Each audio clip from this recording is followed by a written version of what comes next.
And as millions of people from developing nations take to the skies for the first time, experts project airlines will need to build nearly 40,000 new planes in the next 20 years.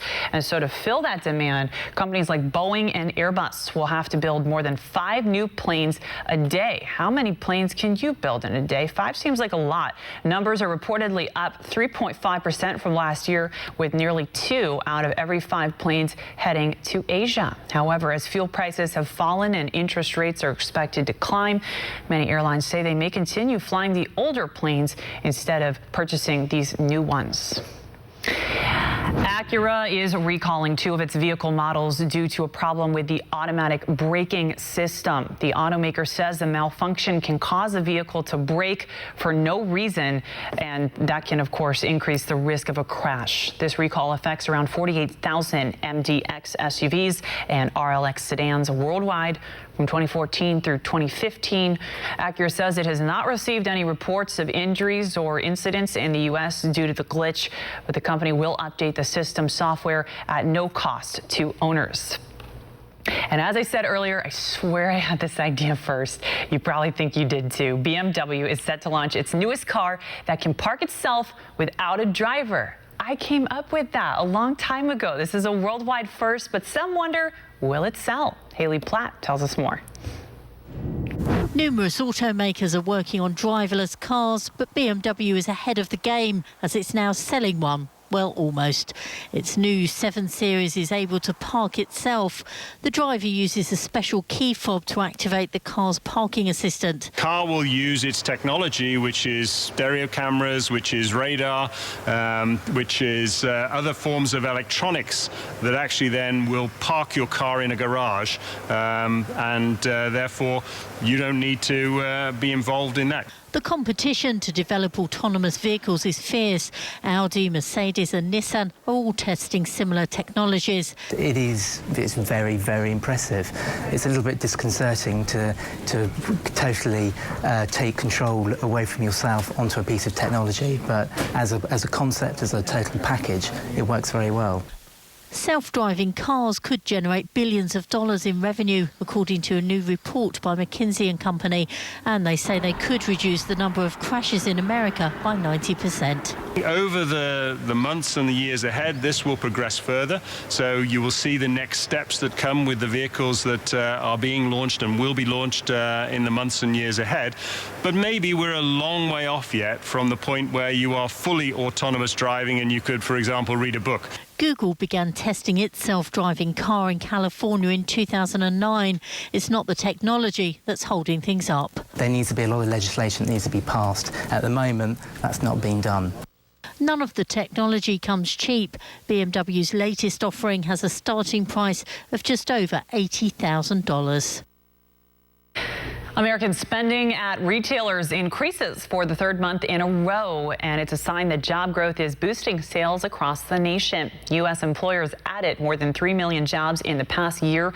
The Commerce Department says retail sales rose about 1.2% last month, and that sales have risen a total of 2.7% over the past year. Economists say the shopping boom reflects an economic rebound from the nationwide recession that ended about 6 years ago. Well, the FDA is finalizing new regulations aimed at protecting consumers, also the animals, from foodborne illnesses. The proposed rules will require companies to implement new measures to minimize the risk of contamination throughout the manufacturing and packing process. The measures include a food safety plan, hazard analysis, and recall procedures. The administration has sent a pair of rules to the Office of Information and Regulatory Affairs and expect them to be approved in August. We're learning this. We're learning the number of multiracial people in the U.S. is growing 3 times faster than the American population as a whole. A Pew Research survey found individuals who identify with more than one race make up about 7% of American adults. More than half of the people surveyed are proud of their mixed background. They feel more open to other cultures. However, a majority said they've been the victim of racial slurs as well. Pew says the multiracial population has increased since the U.S. Supreme Court struck down laws banning mixed-race marriages way back in 1967. And looking forward and looking upward, an Italian woman is setting a new record in space. We will tell you all about her mission at the International Space Station. We'll be back.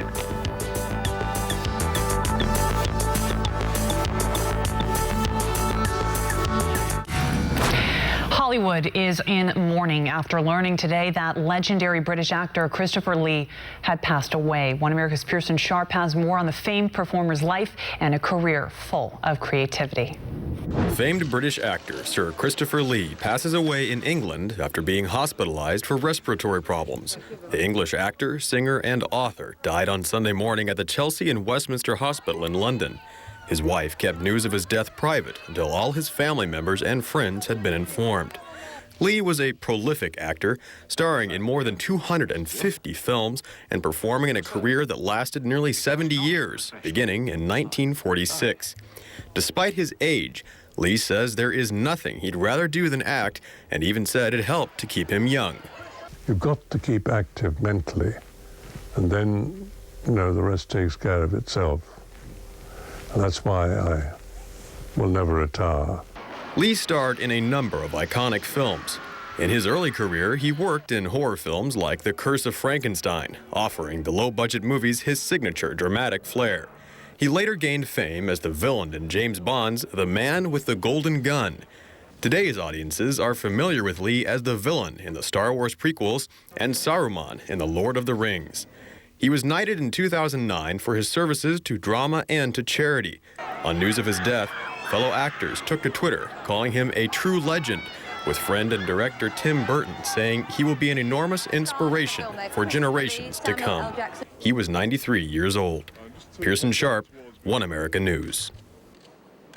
Tech company Oculus launches a new device they say is going to change everything. Everything? Really?